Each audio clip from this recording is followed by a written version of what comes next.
Hello students, welcome to Electro classes, one step ahead for learning where we help you to achieve your goals. Students, आज का हमारा topic है laws of reflection of light. इससे previous part में हम reflection of light के बारे में पढ़ चुके हैं। आज हम पढ़ेंगे रिफ्लेक्शन ऑफ लाइट के लॉज के बारे में। रिफ्लेक्शन ऑफ लाइट के दो लॉज हैं, तो दोनों ही लॉ को आज हम इस वीडियो में डिस्कस करने वाले हैं। ओके, तो आइए देखते हैं। देखिए, रिफ्लेक्शन ऑफ लाइट के बारे में हम ऑलरेडी आपको पढ़ा चुके हैं कि कोई भी ऑब्जेक्ट हमें दिखाई दे रहा है, चाहे वो सनलाइट की प्रेजेंस में हो या बल्ब की लाइट की प्रेजेंस में हो, हम उसे देख पाते हैं, तो उसका रीज़न है रिफ्लेक्शन। सपोज़ हम सनलाइट की प्रेजेंस में किसी भी ट्री को या किसी ऑब्जेक्ट को, होम को देख पा रहे हैं, तो उसका रीज़न क्या है कि सन से जो लाइट आ रही है वो रिफ्लेक्ट होकर हमारी आइज़ पर आती हैं, जिसकी वजह से हम उस ऑब्जेक्ट को देख पाते हैं। तो इसका रीज़न क्या है? Reflection of light. जैसे कि और भी अच्छे अच्छे दृश्य जो हम देख पाते हैं अपनी डेली लाइफ में, जैसे कि आप इस पिक्चर में देख सकते हैं। एक ब्यूटीफुल पिक्चर है यहाँ पर कि आप माउंटेन्स देख पा रहे हैं, उसकी इमेज बन रही है हमारे नीचे वाटर में, तो उस इमेज को भी आप देख पा रहे हैं। ये इमेज जो प्रिपेयर हो रही है रिफ्लेक्शन की वजह से प्रिपेयर हो रही है। तो कोई भी ऑब्जेक्ट हो जिसे हम देख पाते हैं, वो सब रिफ्लेक्शन की वजह से है, लाइट के रिफ्लेक्शन की। तो आइए देखते हैं इसके लॉज को। रिफ्लेक्शन, जब भी लाइट का रिफ्लेक्शन होता है वो किसी भी प्लेन सरफेस से हो सकता है, जैसे कि प्लेन मिरर हो, या स्फेरिकल सरफेस से हो सकता है। जैसे कि स्फेरिकल मिरर होते हैं हमारे, कॉन्वेक्स होता है, कॉनकेव होता है। इनके बारे में हम आगे वाले पार्ट में, आने वाले पार्ट्स में पढ़ेंगे। ठीक है, तो ये सभी जो रिफ्लेक्शन ऑफ लाइट हो रहा है वो दो लॉज के अकॉर्डिंग होता है। इन्हीं लॉज को हम बोलते हैं laws of reflection of light. इनमें से बच्चों जो फर्स्ट लॉ है, उस फर्स्ट लॉ के अकॉर्डिंग क्या होता है, वो फर्स्ट लॉ हमें बताता है कि इंसिडेंट रे, रिफ्लेक्टेड रे और जो नॉर्मल होता है, ठीक है, नॉर्मल किसे बोलते हैं? जो एक परपेंडिकुलर लाइन होती है पॉइंट ऑफ इंसिडेंस पर, उसे हम नॉर्मल बोलते हैं। ये तीनों, इंसिडेंट रे, रिफ्लेक्टेड रे और नॉर्मल, तीनों एक ही प्लेन में लाई करते हैं, एक ही प्लेन में प्रेजेंट होते हैं। ओके, जैसे कि आप यहाँ देख सकते हैं इस डायग्राम में, यहाँ पर एक प्लेन मिरर आपको दिखाई दे रहा है। ओके, ये जो रो आ रही है हमारी, ये जो लाइन है हमारी, इसको बोलते हैं हम इंसिडेंट रे, यानी कि वो लाइन, यानी कि वो रे जो मिरर से आकर टकराती है उसे हम बोलते हैं इंसिडेंट रे, और जो रिफ्लेक्ट होकर दूसरे साइड से निकल जाती है उसे हम बोलते हैं रिफ्लेक्टेड रे।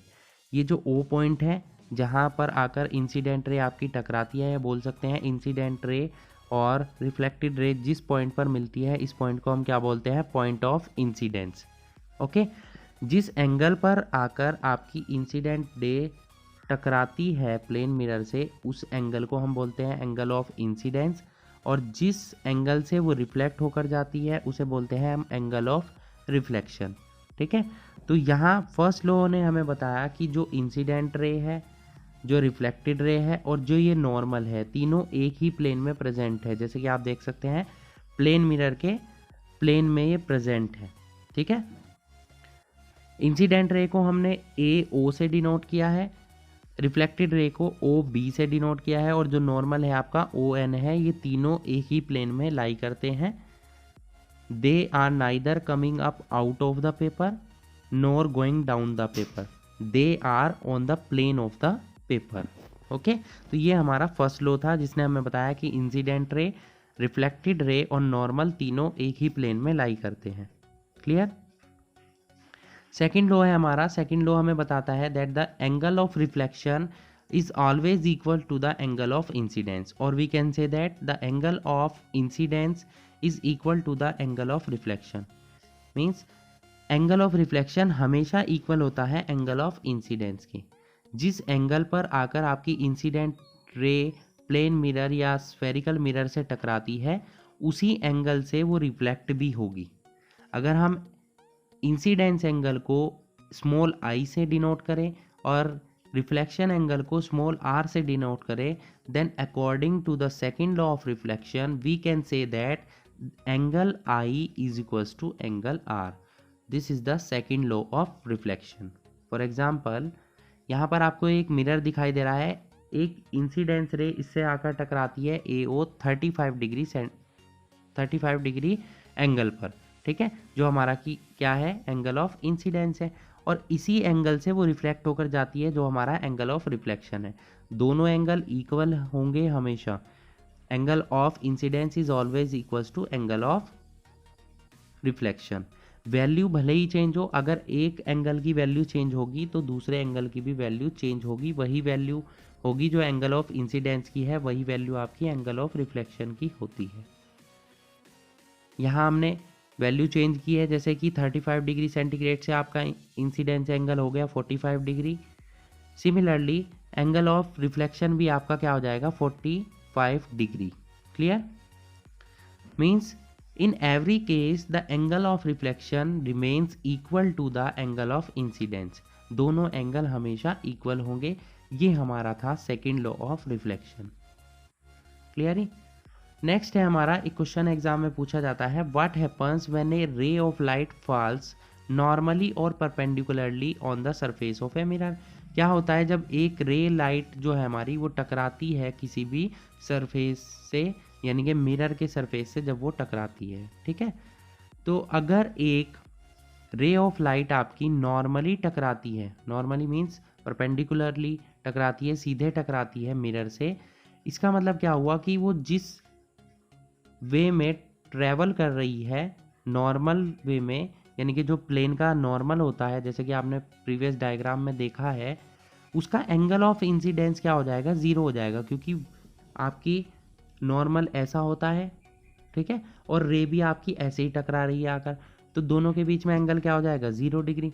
दोनों का एंगल यहाँ पर 0 डिग्री हो जाता है। तो अगर आपका एंगल ऑफ इंसिडेंस आपका 0 डिग्री है तो एंगल ऑफ रिफ्लेक्शन भी आपका क्या होगा, 0 डिग्री ही होगा। ओके, इसका मतलब क्या हुआ कि जो आपकी रे ऑफ लाइट नॉर्मली या परपेंडिकुलरली किसी मिरर से आकर टकराती है, वो उसी पाथ से जिससे वो आई है रिफ्लेक्ट होकर वापस चली जाती है।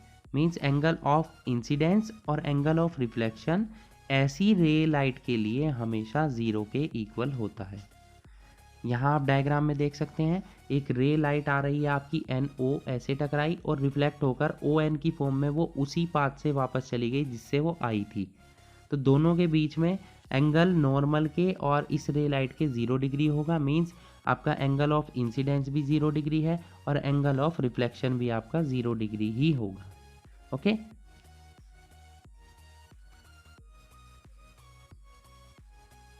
मीन्स अब ये जो laws of reflection of light है हमारे, ये सभी मिरर्स पर यूज़ होते हैं, सभी मिरर पर अप्लाई हो सकते हैं। जैसे कि हमारे प्लेन मिरर है, स्फेरिकल मिरर हमारे दो टाइप के होते हैं, कॉनकेव मिरर और कॉन्वेक्स मिरर, जिनके बारे में भी हम आने वाले वीडियोस में आपके साथ डिस्कशन करेंगे, आपको समझाएंगे कि कॉनकेव मिरर्स क्या होते हैं, कॉन्वेक्स मिरर क्या होते हैं। और इन्हीं लॉज की हेल्प से हम सीखेंगे कि जो ऑब्जेक्ट्स हम लेते हैं उनकी इमेजेस कैसे बनती हैं, उनका नेचर क्या होता है, उनकी पोजीशन क्या होती है, उनके साइज़ क्या होते हैं, ये सभी हम आने वाले वीडियोस में डिस्कशन करेंगे। तो आज हमने डिस्कशन किया है laws of reflection of light के बारे में, जिसके दो लॉज थे। फर्स्ट लॉ था हमारा कि इंसिडेंट रे, रिफ्लेक्टेड रे और नॉर्मल आपका तीनों एक ही प्लेन में होते हैं। और सेकंड लॉ था that the angle of incident is always equals to the angle of reflection. तो आई होप बच्चों आपको दोनों लॉज क्लियर हो चुके होंगे। Okay, so that's it for today. Hope you enjoyed the video and thanks for watching.